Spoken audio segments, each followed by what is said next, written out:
महाराज जी, मेरा एक संशय है।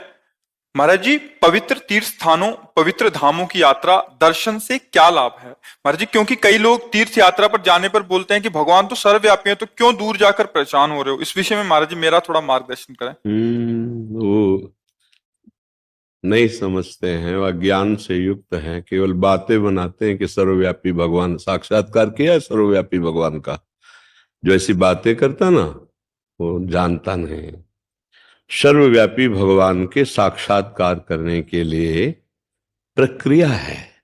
जैसे हमने बताया कि मेहंदी के पत्ते पत्ते में लालिमा छिपी हुई, लेकिन फाड़ के देख लो पत्ता आप, कहीं अगर हरे के सिवा लाली दिखाई दे तो मुझे बताना। लेकिन जब हम मेहंदी को एक प्रक्रिया में लेते हैं, उसको बांटते हैं, उसको हाथ में लगाते हैं, काफी देर के बाद जब हम धोते हैं तो हाथ हमारा लाल मिलेगा, मेहंदी नहीं, हाथ हमारा लाल मिलेगा। तो लाली मेहंदी में ही है, लेकिन एक प्रक्रिया से अनुभव में आए ना। जैसे हमने बताया कि दूध में घी है, तो आप दूध में पूड़ी पका के दिखाओ, नहीं पका पाओगे। उसकी प्रक्रिया है। दूध को औटाइए, दही बनाइए, मथिए, मक्खन निकालिए, फिर घी। ऐसे सर्वात्म भगवान विराजमान, उसकी प्रक्रिया है। क्या भगवान शिव बता रहे हैं प्रक्रिया? बोले हरि व्यापक सर्वत्र समाना, प्रेमुति प्रगट हूं ही मैं जाना।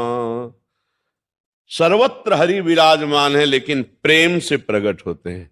बात समझ में आई? अब प्रेम कहां से प्रकट होता है? निष्पाप हृदय में। अब निष्पाप कैसे हो? तो बोले चलो हरिद्वार चलते हैं, गंगा स्नान करते हैं, चलो काशी चलते हैं, वहां चलो द्वारिकापुरी चलते हैं, उज्जैन वृंदावन धाम चलते हैं, संत संग करते हैं, दूसरों को सुख पहुंचाते हैं। अब जब संत संग किया, पता चला नाम जप करो, संयम से रहो, पाप आचरण मत करो, अधर्म आचरण मत करो। अब आप सत की तरफ चलने लगे, असत छूटने लगा। नाम जप से, सदाचरण से, तीर्थों के अवगाहन से, साधु समागम से हमारे जन्म जन्म के पाप नष्ट होने लगे, हृदय पवित्र होने लगा, भगवान को पुकारने लगे, हे नाथ कब दर्शन दोगे, हे प्रभु। अब प्रेम आ रहा है, और जहां विकलता बढ़ी कि अब रहा नहीं जा रहा भगवान के, उसी दिन भगवान दर्शन दे देंगे। कैसी विकलता होनी चाहिए? भागवत में लिखा, रुदुस्वरम राजन कृष्ण दर्शन लालसा। चिल्ला चिल्ला के कि अब जिया नहीं जा रहा, प्रभु आपके बिना अगर नहीं मिले तो प्राण निकल जाएंगे।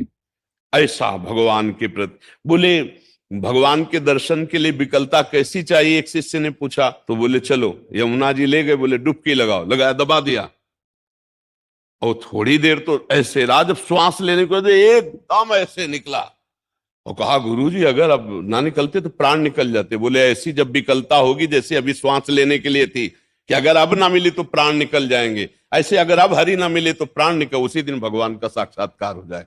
ये प्रेम प्राप्त होता है। तीर्थ अवगाहन, भगवद विग्रह दर्शन, साधु समागम, नाम जप, अच्छे आचरण, पापाचरण का त्याग, पापों का नाश, तब प्रेम प्रकट होता। उसी प्रेम से भगवान प्राप्त होते। इसलिए जरूरी है ये सब। वो क्या जाने, वो क्या, जो केवल बात बना देना से थोड़ी बात बनती है दूध के रेसे रेसे में घी पूड़ी पका के दिखाओ। गाय के पूरे शरीर में दूध है, उसका एक स्थान है, दुग्ध का स्थान। जब बछड़ा ऐसे ऐसे करता है तो पूरे शरीर के रक्त से दुग्ध बनकर के थनों में आता है। कहां बच्चा गर्भ में आया तो भगवान का चमत्कार देखो, रक्त को दूध में बदल दिया, और वो पूरे शरीर की माता का जो रक्त है वो बच्चे के लिए दूध बन करके उसके प्राणों का पोषण करता है। जैसे पूरे शरीर में गाय के दुग्ध विराजमान है, पर आप निकाल नहीं सकते कि यहां से हम कान से दूध निकाल ले, वो थन का स्थान है। वहां जब बछड़ा करे तो पिन्हा जाती है, उसके रक्त का ही दूध बनता है।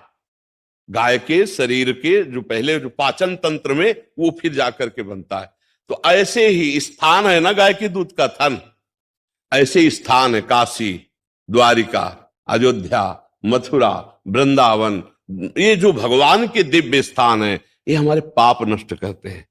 ये हमारे हृदय को पवित्र करते हैं, और पवित्र हृदय में ही भगवान की प्राप्ति की चाह होती है। इसलिए प्राय जो भगवत प्राप्ति की चाह रखते, धामों की यात्रा करने, 4 दिन यहाँ रुके, 4 दिन, और कष्ट सहते हैं, गंगा यमुना का अवगाहन करते हैं, भगवान के दर्शन करते हैं, परिक्रमा करते हैं, जो कुछ बन सका दूसरों की सेवा करते हैं, भजन करते हैं। इन लोगों की बातें नहीं सुने जो ऐसे केवल गप। तो जब प्राप्त करने की बात आएगी तो भागोगे तुम भी। चलो अमुक जगह के संतों के मिले, अमुक संतों से मिले, क्योंकि बिना सत्संग के, बिना तीर्थ अवगाहन के, बिना भजन के, बिना पवित्रता के भगवान को किसने पाया? केवल बातों बनाने से थोड़ी भगवान प्राप्त हो जाते हैं। समझ पा रहे हो आप? इसलिए आवश्यक है ये, उनकी बातें मत मानो। अच्छा, वैसे ही आप देखो, आप तो हर जगह घूमते हैं, यहाँ का वायुमंडल कैसा है और बाहर का वायुमंडल कैसा है, आप खुद देख लो। एक भागवतिक वायुमंडल है, नहीं, एक अलौकिकता नहीं लगती वृंदावन में? अगर आपकी दृष्टि सही है तो आपको एक अलौकिक आनंद लगेगा कि भाई ये तो दुनिया से निराला है।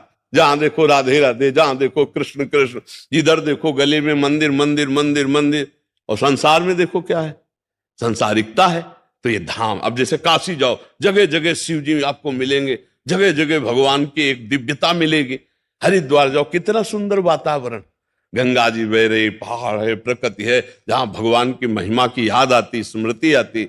तो ये पावन तीर्थ हृदय को पवित्र करते हैं, पापों का नाश करते हैं, अवश्य जाना चाहिए। पर वहां के संयम जान लेने चाहिए कि वहां पाप ना बन पावे, वहां गंदी बात कोई ऐसी ना हो जाए, क्योंकि बाहर गंदी बात हुई तो वहां नष्ट हो जाएंगे, वहां अगर हो गई तो बहुत मुश्किल पड़ेगा नष्ट होना। तो इसलिए बहुत सावधानी से तीर्थों में जाए, दूसरों का खाने की चेष्टा न करे, दूसरों को सताने की चेष्टा न करे, कोई पापाचरण न करे, अपने को कष्ट दे। मान लो 2 टाइम भोजन पाते हो तो तीर्थ जाए, एक दिन उपवास करे, एक दिन एक बार आहार कर ले, और खूब भजन करे, खूब परिक्रमा करे, गंगा स्नान करे, नाम कीर्तन करे, ये कमाने जाया जाता।